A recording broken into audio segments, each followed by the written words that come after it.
Docteur Dubois, bonjour. Bonjour monsieur. Je suis ravi de vous accueillir. On s'est déjà vu et on avait déjà traité un petit peu de thématique dans votre domaine d'excellence qui est la psychiatrie et de la thématique psychiatrie et thermalisme. Et on a parlé un petit peu tout à l'heure de différentes choses et je crois qu'en ce moment vous êtes particulièrement intéressé par la dépression. Alors dépression et thermalisme, qu'est-ce qu'on peut en dire? Oui, la dépression, il faut quand même se méfier.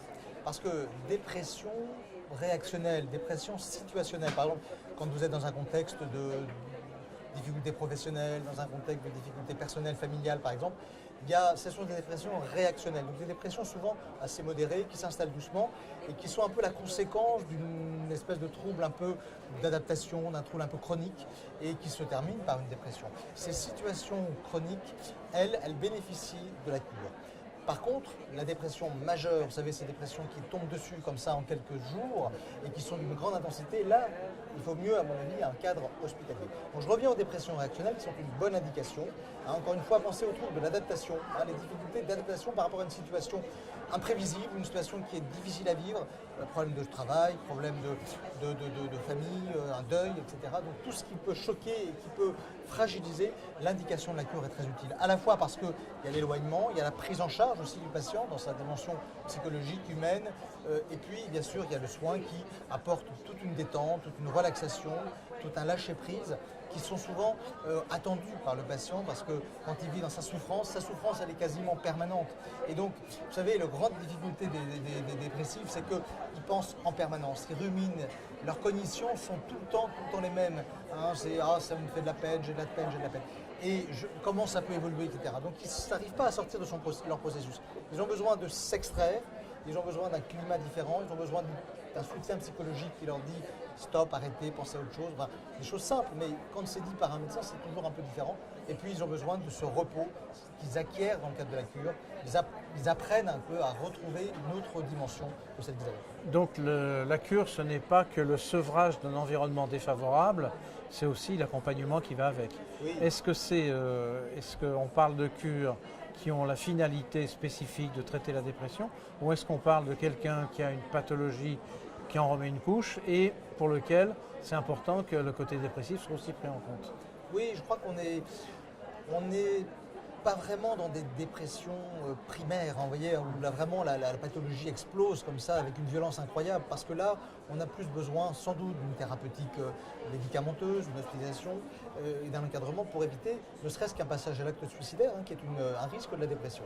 On n'est pas dans ce cadre-là, il faut bien le préciser, mais on est dans ces dépressions un peu d'épuisement, vous voyez, où le sujet finalement ne trouve pas des réponses à ces questions, n'a pas forcément une réponse thérapeutique ou psychologique satisfaisante, a un environnement qui ne comprend pas sa situation, qui peut d'ailleurs le rejeter à un certain moment, lui reprochant de ne pas être adapté, de ne pas être assez en forme, reprochant notamment sa plainte, parce que ces gens-là sont dans la plainte, ils souffrent, ils ne sont pas bien, ils sont ralentis, ils ont moins d'énergie, ils ont moins d'envie. Ah, t'as plus envie, ah, t'es plus comme avant. Donc il y a une culpabilité qui augmente et donc un processus dépressogène dans le milieu environnant qui ne fonctionne pas. Donc soit on les bourre de médicaments, s'ils ne guérissent pas rapidement, soit on leur propose une autre solution, une alternative. Et c'est là que la cure prend toute sa place. Et les résultats dans les études qu'on a menées jusqu'à présent, que ce soit d'ailleurs des études sur la douleur chronique, des études sur l'anxiété ou la dépression, eh bien on a toujours un impact très marquant sur les symptômes dépressifs en relation avec ces pathologies. Je reviens sur ma question, excusez-moi s'il vous plaît d'insister. On parle bien du traitement d'une pathologie qui est un facteur aggravant d'un état dépressif latent. Oui, c'est ça? C'est ça. Ils ne viennent pas pour une cure de dépression. C'est pas le... Si, mais oui, une dépression qui surcharge quelque chose qui a préexisté, oui. Ça peut être un trouble anxieux, ça peut être une douleur chronique, ça peut être une situation de vie particulièrement douloureuse, un deuil, une rupture, voilà. Mais à un moment donné, la dépression, elle est réellement là. C'est pas une fausse dépression, c'est une vraie dépression, mais qui est rarement une dépression primaire, c'est-à-dire sans aucune causalité, comme on l'a dans les bipolarités, par exemple, en phase aiguë, où là, la dépression justifie une prise en charge plus rapprochée. Dans ce que vous dites, ça me fait penser à quelque chose dont on parle beaucoup, qui est le burn-out. Le burn-out, dépression, c'est la même chose? Il y a des ponts, comment c'est? Oui, oui, c'est une bonne question parce que finalement le burn-out, c'est quoi le burn-out? C'est un état d'épuisement professionnel, hein. C'est quelqu'un qui, dans sa situation professionnelle, n'arrive plus à trouver la motivation, n'arrive plus à trouver l'énergie. Et en fait, moi je trouve il y a deux niveaux de burn-out. Il y a un premier niveau qui est un niveau un peu habituel, que certains d'entre nous ont certainement connu, à savoir un état de fatigue, de démotivation, d'épuisement, qui n'est pas forcément un état dépressif, qui est plus un état d'anxiété, de démotivation, voilà, d'usure. Et puis après, au bout d'un certain temps, quand la personne est sans solution, ne trouve pas la réponse, ou a un environnement qui lui est hostile, qui le rejette ou qui le menace de licenciement, etc., eh bien, il peut y avoir une perte de la confiance, une perte de l'espoir, tout simplement, et à ce moment-là, on tombe en dépression. Voilà. Et effectivement, la prise en charge du burn-out, elle est très intéressante en tant que telle, enfin nous, à ce jour, on l'a pas mal développé, parce que il y a ce côté préventif, justement, chez ces gens qui sont dans une situation de décompensation progressive, un peu comme on disait tout à l'heure, hein, sur la situation de la dépression qui s'installe progressivement. Et bien, de la même façon, dans les burn-out, l'installation de la dépression se fait par petites étapes, par petits paliers. Et si on n'y prend pas garde, eh bien, c'est la vraie dépression qui se met en route.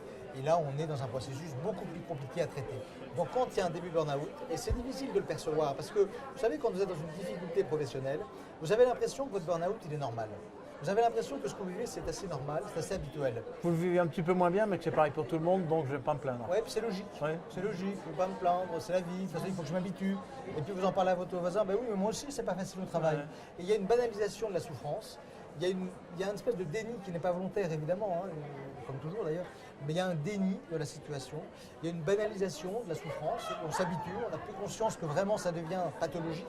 Et donc, c'est très important d'extraire ces gens-là de leur vie professionnelle et de leur proposer une prise de recul, une proposition de solution et de faire de la prévention par rapport bien sûr au burn-out, mais surtout par rapport à la dépression. Vous avez parlé de progressivité. Je suppose que cette progressivité, c'est un facteur supplémentaire pour qu'on ne voit pas arriver l'orage. Voilà.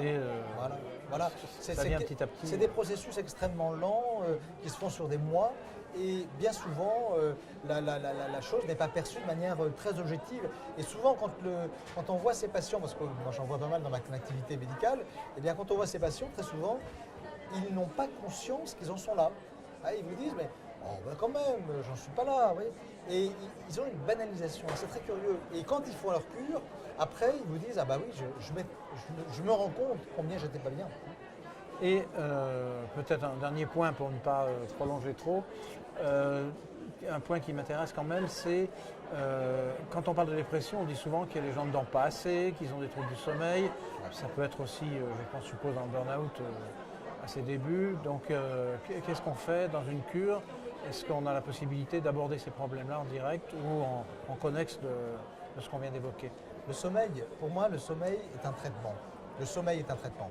Alors le sommeil naturel, évidemment, une protection contre la maladie dépressive ou anxieuse, mais l'absence de sommeil nécessite vraiment un traitement. C'est pour ça que moi je suis plutôt, bien qu'à ce jour on fasse du sevrage d'anxiolytiques et d'hypnotiques, je suis quand même assez favorable aux hypnotiques pour que les gens dorment, parce que je crois que rien n'est pire que l'insomnie chronique. Et c'est vrai qu'il faut proposer des solutions aux gens qui ont des troubles du sommeil. Et là encore, on est dans la prévention de la dépression, on est dans la prévention de la décompensation. Vous savez, on dit toujours, un mauvais dormeur jeune fait un bon dépressif âgé. Voyez, et ça, c'est une phrase terrible. C'est malheureusement expressif et terrible parce qu'on comprend très bien. On comprend très bien, voilà, parce qu'il y a une espèce d'épuisement du corps, de la vie, du sujet. Et donc c'est vrai que la cure a toute sa place là aussi, parce que vous savez bien, la cure fait dormir, la cure est sédative, la cure est anxiolytique, la cure a toutes les raisons, si vous voulez, d'induire chez le sujet un contexte de sommeil. D'autant plus que, comme vous savez, dans la cure, il y a un changement du cadre de vie, il y a un changement de la literie. Et vous savez, dans le trouble du sommeil, très souvent, il y a un côté un peu obsessionnel par rapport à sa literie, qui est terrible. Parce que comme on a mal dormi pendant 15 jours consécutifs, on se dit le 16e jour qu'on va encore mal dormir. On trouve un bouc émissaire, c'est la literie. C'est la literie, voilà. Vous changez de literie, ben vous vous dites, ben là je peux bien dormir. Et donc ça induit un effet psychologique qui est favorable à l'amélioration du sommeil.